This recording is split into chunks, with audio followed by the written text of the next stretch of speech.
Outsourcing আন্দোলনের গতিকে আরও ত্বরান্বিত করতে আমাদের চ্যানেলটিতে অবশ্যই সাবস্ক্রাইব করুন।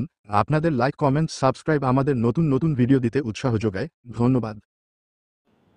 প্রথমেই হলো আউটসোর্সিং বাতিল করতে হবে, তারপরে পুলিশের ন্যায় কর্মচারীদের রেশনিং ব্যবস্থা চালু করতে হবে, পোশাকের টাকা বেতনের সাথে প্রদান করতে হবে, সচিবালয়ের ন্যায় পদবি পরিবর্তন করতে হবে, তারপরে আসেন পে কমিশন গঠন করতে হবে, বৈষম্যমূলক পে কমিশন।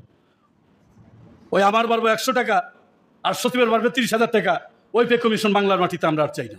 যদি সালাউদ্দিন সেলিম বেঁচে থাকতো, কোন সরকারের ক্ষমতা নাই এই 15 বৎসরে পে স্কেল দেয় না, এমন কোন সরকার থাকতে পারতো না যে আমাদের মহার্ঘ ভাতা দেয় না, এমন কোন সরকার সৃষ্টি হতে পারতো না যে আমাদের আউটসোর্সিং বাতিল করে না।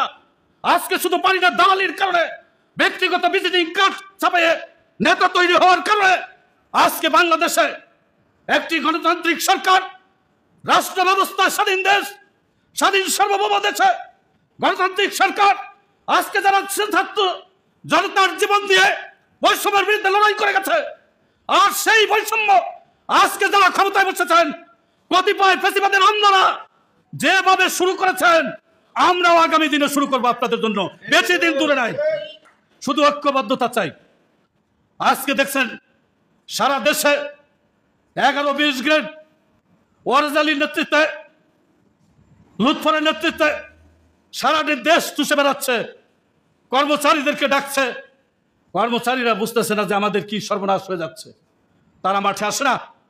যদি আজকে মাঠে আসতো, 1 সপ্তাহ আন্দোলন লাগে না, 48 ঘন্টা আন্দোলন করতে পারলে অফিস আদালত বন্ধ করে দেয়, তাহলে সরকার আমাদের দাবি দিতে বাধ্য হতো।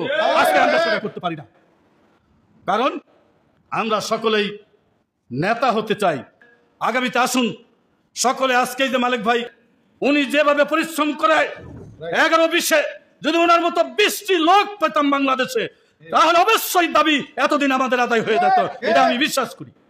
তাই তার জন্য যে পরিশ্রম করে আমাদের জন্য আন্তরিক ধন্যবাদ। আজকে কর্মচারীরা আন্দোলনের নেতারা ডাকে, কর্মচারী নামে না, কর্মচারীর সাথে নেতার সম্পর্ক নেই। এই কি নেতৃত্ব? এই কি সারা জীবন করলাম?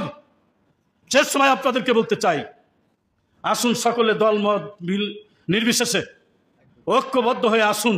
আবার সারা বাংলাদেশের সমস্ত যারা নেতৃত্ব দিয়ে মৃত্যুবরণ করেছেন, মরহুম আব্দুল আজিজ সহ, সালাউদ্দিন সেলিম সহ, মোহাম্মদ জহির সহ, এই জহির আমার হাতের, জহির আমার সাথে কত কাজ করেছে। তাই আসুন সবাই মিলে, সুনামধন্য একজন ব্যক্তি আজকে রাষ্ট্রের প্রধান, তার কাছে বুঝিয়ে যদি কথাগুলো বলতে পারতাম, অবশ্যই আমাদের দাবিগুলো হয়ে যেত। কিন্তু আমরা সেই কৌশলটা কেউ করি না, সবাই বড় বড় নেতা। আউটসোর্সিং আন্দোলনের গতিকে আরও ত্বরান্বিত করতে আমাদের চ্যানেলটিতে অবশ্যই সাবস্ক্রাইব করুন। আপনাদের লাইক, কমেন্ট, সাবস্ক্রাইব আমাদের নতুন নতুন ভিডিও দিতে উৎসাহ যোগায়। ধন্যবাদ।